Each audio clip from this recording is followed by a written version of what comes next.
Sumire Sumeer Gauri पति अभिराम पवन तनय रघुवंश मणि मनमोहन घनश्याम। गुरु राम लगन भाषा रचियो जनमन गुण सुखसार। बृहस्पति की पहली कहानी। पूर्व काल में एक बड़ा प्रतापी राजा राज्य करता था, जो बड़ा ही दानी और ब्राह्मण गुरु देवता तथा पितरों की पूजा करने वाला था। उसकी साधुता धार्मिकता समस्त देश में प्रसिद्ध हो गई थी। उसके द्वार से कोई याचक निराश होकर नहीं जाता था। वह नित्य देव मंदिरों में दर्शन करने जाता। प्रत्येक गुरुवार को वह बृहस्पति भगवान का व्रत रखकर पीले फल, पीले वस्त्र, पीले नवेद आदि से उनकी पूजा करता हुआ दीन दुखियों की सहायता में सर्वदा तल्लीन रहा करता था। परंतु वे जितना ही धार्मिक था, उसकी रानी उतनी ही अधार्मिक और बुद्धिहीनता थी। उसे अपने राजा की ये बातें और धार्मिक दान पुण्य करना अच्छा नहीं लगता था। वे दिन रात अपने ऐश आराम में लगी रहती और मनमाने कार्य क्या करती थी। दान पुण्य करना और देव दर्शन करना तथा दीन दुखियों की सहायता में उसका मन कदापि नहीं लगता था। वे बड़ी ही कृपण थी। वे धर्म कार्य में राजा को भी मना करती थी। कहती थी कि आप ये सब क्यों करते हैं, किंतु वे धार्मिक राजा नियम पूर्वक अपने सब कार्य किया करता था। उसका यह नतीजा था कि राजा की धर्मशीलता से उस रानी की भी कोई अनिष्टता नहीं होती थी और उसकी सारी प्रजा अपने अपने घरों में निवास करती, सुख से रहती। एक दिन राजा जब वन में शिकार को चला गया और रानी अपनी दासियों सहित घर पर निवास कर रही थी, तभी संयोगवश उसी दिन वहां एक साधु का वेश धारण किए हुए बृहस्पति जी राजा के द्वार पर भिक्षा मांगने को आ पहुंचे। उन्होंने राजद्वार पर आकर राजा की यह जय मनाई और भिक्षा की याचना की। राजा तो घर पर था नहीं। रानी ने कहा, हे साधु जाइए, इस समय राजा यहाँ नहीं है। जो भिक्षा और दान देते हैं, बिना उनकी कौन देगा। साधु महाराज ने कहा, रानी जी आप तो विद्वान हैं, मुझ भिक्षुक को कुछ भिक्षा देने में आप भी समर्थ हैं। रानी ने कहा, महाराज मैं इस तरह के झंझटों में नहीं पड़ना चाहती। इस दान पुण्य से तो मैं बहुत घबरा गई हूँ। व्यर्थ एक पवारा खड़ा रहता है, फिर मुझे ग्रह के कार्यों से ही अवकाश नहीं मिलता। ये सब काम राजा साहब करते हैं, उन्हीं के लिए योग्य है। परंतु मैं समझती हूँ कि इस धनी से तो निर्धन रहना ही अच्छा है, क्योंकि ये सब बहुत सा बखेड़ा तो नहीं करना होगा। क्या आप कोई ऐसा उपाय जानते हैं जिससे ये धन ना रहे और मुझे शांति मिले और मैं चैन की सांस लूं? यदि आप जानते हो तो बतलावें। बृहस्पति भगवान ही तो वहाँ साधु बनकर आए हुए थे। उन्होंने कहा, ये तुम क्या कह रही हो? भला संसार में ऐसा भी कोई होगा जिसे संचित और धन ना प्यारा हो? भला इसमें भी कोई दुखी होता है? हे देवी, इन दो बातों की तो सभी को चाह रहती है, चाहे कोई धर्मात्मा हो या अधर्मी, सभी धन की इच्छा करते हैं। इस धन की महिमा को तो मैं क्या कहूँ, ऋषि धर्मात्मा और अधार्मिक सभी को धन की सब प्रकार से आवश्यकता पड़ती है। यदि तुमको भगवान ने धन दिया है तो उसका सदुपयोग करो। महात्मा कबीर ने कहा है, भूखे को भोजन, नंगे को चीर और प्यासे को नीर, इतना बांटे सत्य कबीर। तुम्हारे पास धन है तो भूखे मनुष्य को भोजन कराओ, पुसोरे बिठाओ, जिनके वस्त्र ना हो उन्हें वस्त्र दो। इस प्रकार अन्न, वस्त्र और जल का दान करो। धर्मशाला बनवाओ, ताल तलैया, कुआं और बाग बगीचा बनवाओ, आम आंवला के वृक्षों को लगवाओ और यज्ञ करो। साधु ब्राह्मणों को भोजन खिलाओ। जिनके पास धन नहीं हो उनकी सहायता करो, उनकी कुंवारी कन्याओं का विवाह कराओ। इस प्रकार कितने ही यहाँ दया आदि धर्म के कार्य हैं जिन्हें तुम कर सकती हो। या यह क्या कहना कि सब धन नष्ट हो जावे और मैं चैन की सांस लूं? मैं तो सर्वप्रथम आपको यही कहूंगा कि आप इस प्रकार के कर्मों से अपने कुल और नाम को उज्जवल कर लो, इस मनुष्य के जन्म को सार्थक कर लो। मनुष्य के अच्छे कर्म ही उनके लोक और परलोक में सहायक होते हैं और अंत में जब शरीर त्याग करता है तब स्वर्ग को जाता है। वहाँ उसे नाना प्रकार के सुखों की प्राप्ति होती है। परंतु साधु महात्मा की इस बात का उस रानी पर कोई प्रभाव न पड़ा। उसने कहा, नहीं महाराज, मुझे इतना धन नहीं चाहिए जिससे मैं इतना यत्न करके उठाऊं, रखूं तथा उसे फिर दान दे डालूं, अथवा आपने जो कहा इतना पाखंड करूं। मुझे तो यूं ही समय नहीं मिलता है और सारा समय इसी में नष्ट हो जाता है। महात्मा ने फिर कहा, हे देवी, बड़े दुख की बात है जो तुम इतना अपना ऐसा विचार प्रकट करती हो। अच्छा, यदि तुम्हारी यही इच्छा है तो सुनो। अब मैं तुम्हें जैसी युक्ति बतलाता हूँ वैसा ही करो, इससे तुम्हारी ये इच्छा पूर्ण हो जाएगी। बृहस्पति के दिन तुम अपने सब घर को लिपवा दिया करो। स्नान करने के पहले अपने सिर के बालों को अच्छी तरह धोकर तब स्नान किया करो। तुम्हारा राजा बृहस्पति के दिन बाल बनवाया करे और भोजन में मांस मदिरा का सेवन किया करे तथा धोबी को बुलाकर वस्त्रों को धुलने के लिए दिया करे। 7 बृहस्पतिवार को यदि तुम ऐसा कर सकोगी तो तुम्हारा ये धन नष्ट हो जाएगा, इसमें कुछ संशय नहीं है। ये कहकर वह महात्मा तो चले गए और रानी ने उस बात को अपने मन में रख लिया। उसने बृहस्पति के दिन वैसा ही किया। फिर तो बृहस्पति देव उस पर कुपित हो गए और 3 बृहस्पतिवार पूरा होते होते उस राजपाट आदि सब नष्ट हो गया। यहाँ तक कि रानी के घर में खाने तक का ठिकाना ना रह गया। उसके सुख चैन के दिन दूर हो गए। दोनों समय के कौन कहें, एक समय के खाने के लाले पड़ गए। तब राजा ने व्याकुल होकर रानी से कहा कि हे रानी जी, आप तो यहाँ रहिए, परंतु अब मुझसे यहाँ नहीं रहा जाएगा, क्योंकि यहाँ तो मुझको सब लोग जानते हैं, जिससे कोई उपाय से या कोई काम धंधा करके भी अपनी जीविका नहीं चला सकता। इसलिए किसी दूसरे देश में जाऊंगा, जहाँ मैं खाने पीने का कोई काम धंधा नौकरी करके अपने दिन व्यतीत करूंगा। कहा भी है देश चोरी परदेश भिक्षा, शास्त्र में कहा है कि दूर चले जाने पर मनुष्य का दूर हो जाता है। ये कहकर राजा ने घर छोड़ दिया और दूर प्रदेश में चले गए, परंतु वहां से भी कुछ अच्छी बुद्धि प्राप्त नहीं हुई तो वन में जाकर वे लकड़ियां काट कर शहर में लाकर बेचते और उससे जो कुछ मिल जाता उसी को ले किसी तरह अपना पेट पालन कर लेते। इधर रानी भी अपने घर पड़े पड़े उपवास करती, कपड़े लत्ते से फटे हाल पड़ी रहती। किसी दिन इधर उधर से कुछ पा जाती तो खा लेती और नहीं तो केवल पानी पीकर सो रहती और मारे भूख के करवट बदल कर रात काट लेती। इस प्रकार उसकी यह दशा हो गई कि कई दिन तक उसे खाने को कुछ नहीं मिला और मारे भूख के दम घुटने लगा। तब उसने अपनी एक दासी को बुलाकर कहा, तुम हमारी पुरानी दासी हो, इस समय तुम हमारी इतनी सहायता करो कि हमारी बहन के यहाँ जाकर उससे हमारा दुख कहकर हमारे लिए सहायता में कुछ अन्न मांग लाओ। हमारी बहन नेक और धनवान है, वह अवश्य हमारी सहायता करेगी। यदि वह कुछ सहायता कर देती है तो हमारे कुछ दिन खाने को हो जाते हैं, और नहीं तो 10-5 सेर बेझड़ी मांग लाना। दासी उसकी बहन के घर गई। जिस समय वह दासी उसकी बहन के पास पहुंची उसी समय वह बृहस्पति का व्रत की एक कथा सुनने को बैठी थी। उसने उसी समय कहा कि हे रानी, मैं आपकी बहन के पास आई हूँ। आपकी बहन इस समय बड़े कष्ट में है, आप उसकी कुछ सहायता करें और तो नहीं तो 10-5 सेर बेझड़ी उसके लिए दे दे, मैं तो कुछ दिन कट जाएंगे। दासी ने कई बार कहा, परंतु रानी ने ध्यान नहीं दिया और कुछ ना बोली, क्योंकि वह मौन भाव से एकाग्र चित्र हो बृहस्पति भगवान की कथा सुनने में लीन थी। जब रानी कुछ ना बोली तो वह मन में उदास हो अपने घर को लौट उस रानी के पास चली आई जिसने उसे भेजा था और आकर रानी से कहा कि आपकी बहन तो बड़ी घमंडी है, वह सहायता और बेजड़ क्या देती, उसने तो मुँह से एक बात भी नहीं की।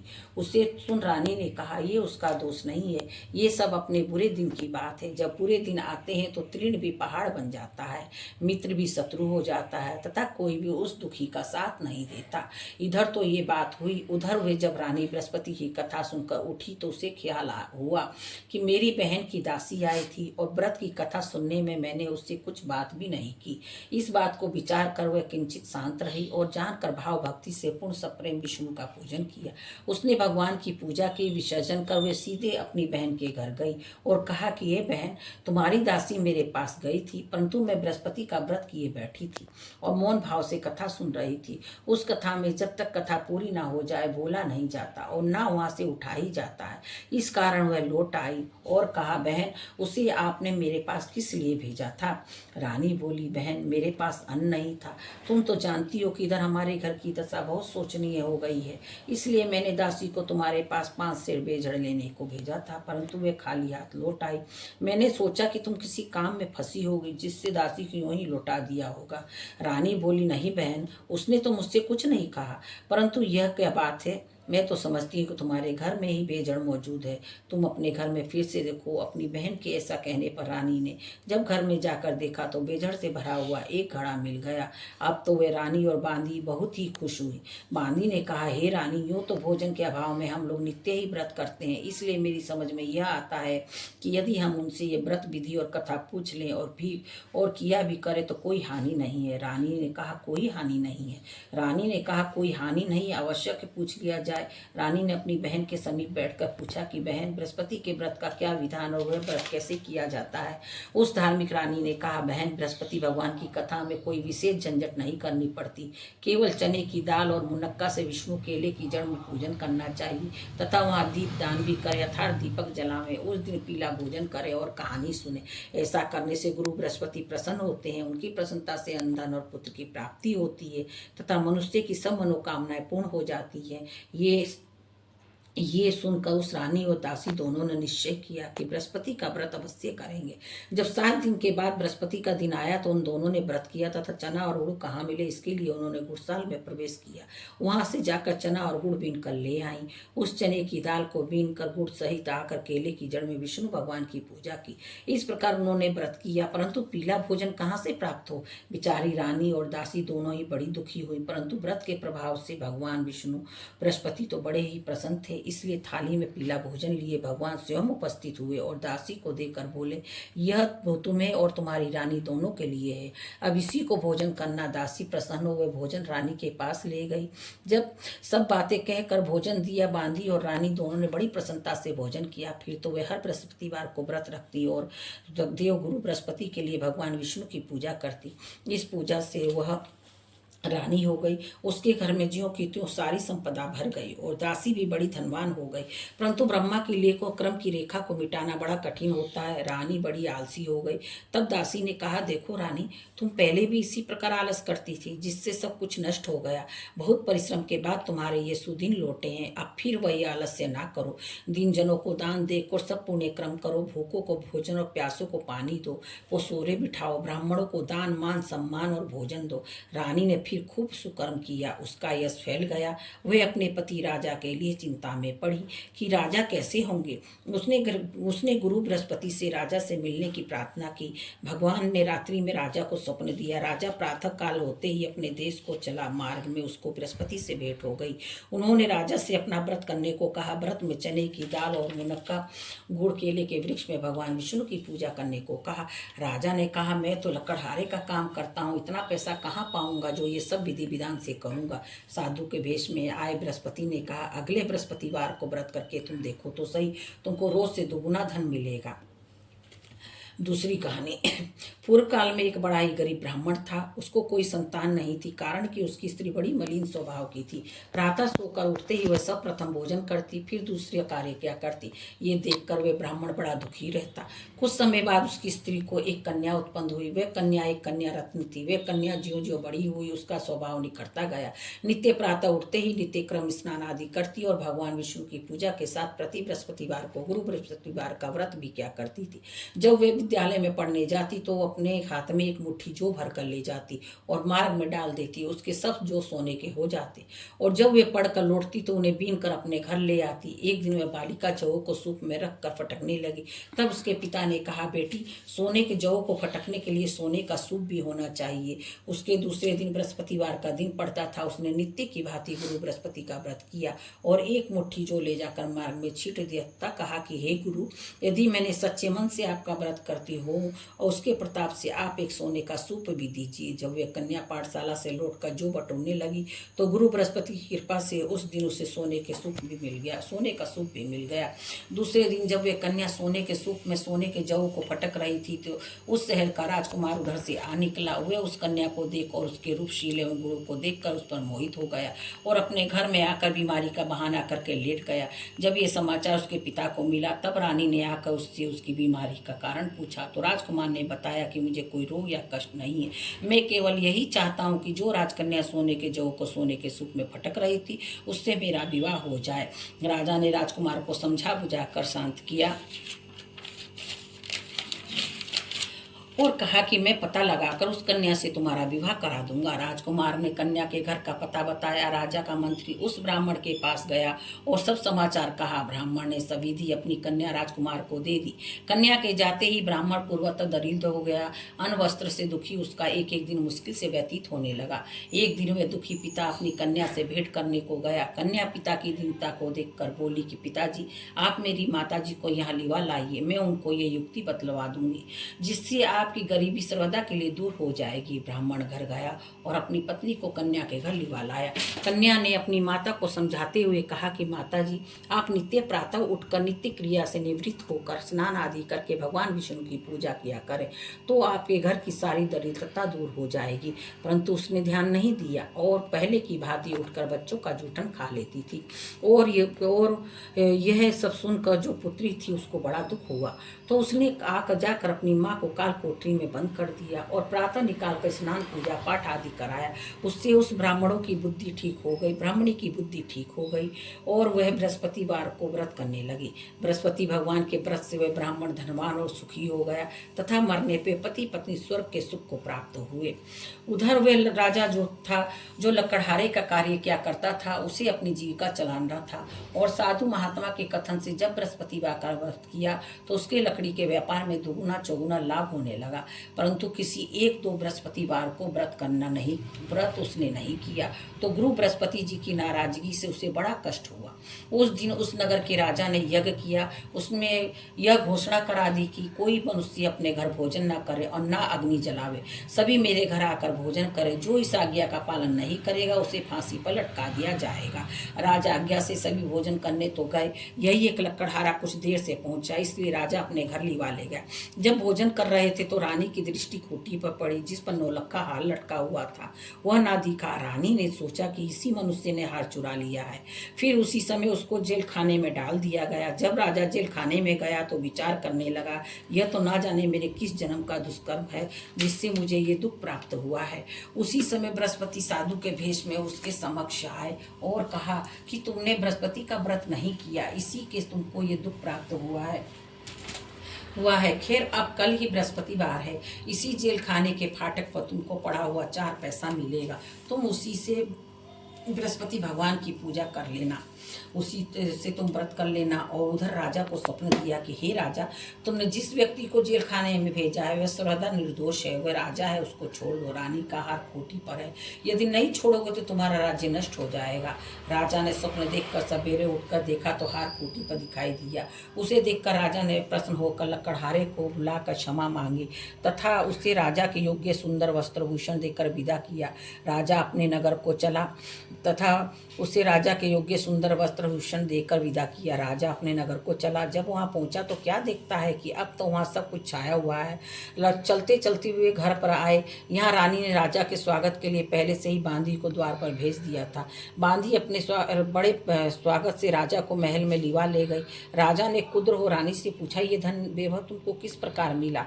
उसने कहा, ये सब गुरु बृहस्पति के व्रत की महिमा है। राजा ने कहा, बड़ी अच्छी करूंगा। और यहाँ तक कि सर्वदा राजा के दुपट्टे में चने की दाल बंधी रहती थी और दिन में 3 बार गुरु महाराज की कहानी कहा करता था।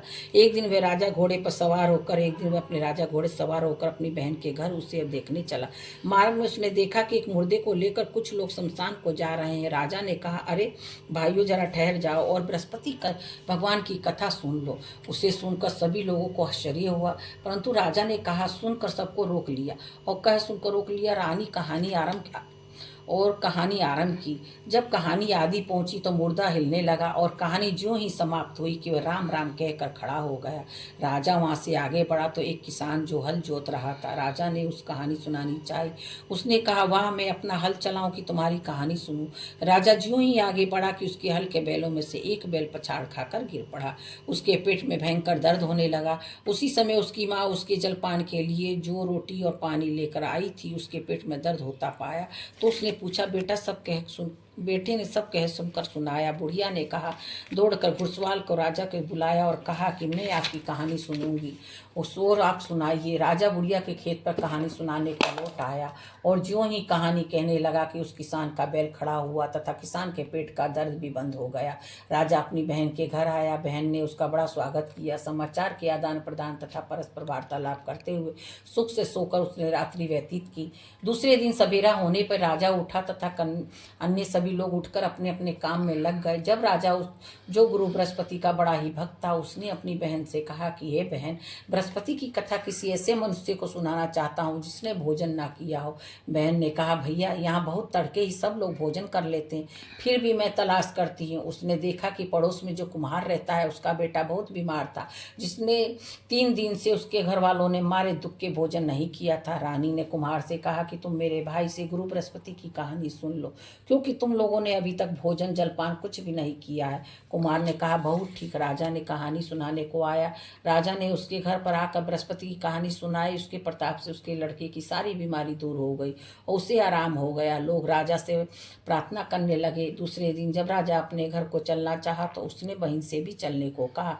बहन ने अपनी सास से जो ही आज्ञा मांगी तो उसने कहा, अच्छा तू जा, परंतु अपने बच्चों को ना ले जाना, क्योंकि तेरा भाई संतान रहित है। तब बहन ने अपने भाई से कहा कि भैया मैं तो चलूंगी, परंतु मेरे बच्चे लोग नहीं जा सकेंगे, क्योंकि माता जी की आज्ञा नहीं है। राजा बोला, जब बच्चे ही नहीं जाएंगे तो तुम चलकर क्या करोगे। निदान राजा अपने घर को लौट आया और राजा ने अपनी रानी से कहा कि मैं संतानहीन हूँ, जिससे लोग मुझसे परहेज करते हैं। रानी ने कहा, घबराइए नहीं, बृहस्पति भगवान की कृपा से हमें भी संतान की प्राप्ति होगी। फिर तो उसी रात्रि में राजा को संतान प्राप्त होने के लिए स्वप्न हुआ। रानी गर्भवती हुई और ठीक 9वें महीने में उसे पुत्र की प्राप्ति हुई। रानी की बहन भी आई और वे सब लोग जो उसके संतान रहित होने से घृणा करते थे, वे लज्जित हुए और घर आकर खान पान में सम्मिलित हो राजा रानी को बधाई देने लगे। इस प्रकार बृहस्पतिवार का व्रत करने से गुरु बृहस्पति मनुष्य की सब मनोकामना को पूर्ण करते हैं। बोलो बृहस्पति भगवान की जय। जय गुरुदेव बृहस्पति, जय जय श्री गुरुदेवा। पार ब्रह्म परमेश्वर, तुम्हें सबके स्वामी, प्रभु तुम्हें सबके स्वामी। पूजा ध्यान भक्ति ना जानू, नित्य जग में मोहित देवा। श्रद्धा भक्ति बढ़ाओ, संतन की सेवा। ओम जय जय गुरुदेवा।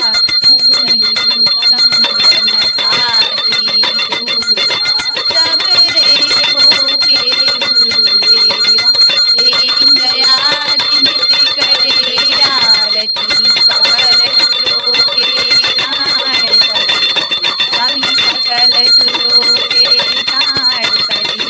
अपने दर दिखाओ, नाम तेरे बताओ। जय जय श्री गुरुदेवा, जो श्री गुरु की करे आरती। धन धन मोद को पालेगा, करे दर्शन सब विधि विधान से। तेरे रोग धर लेता, जय जय श्री गुरुदेवा। बृहस्पति करे आरती, धन धन सुख सब पालेगा।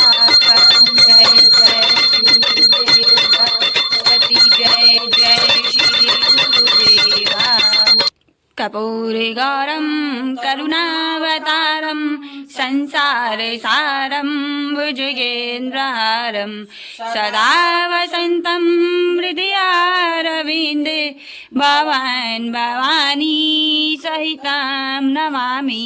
त्वमेव माता च पिता त्वमेव, त्वमेव बन्धु च सखा त्वमेव, त्वमेव विद्या द्रविणं त्वमेव, त्वमेव सर्वं मम देव देव, त्वमेव सर्वं मम देव देव।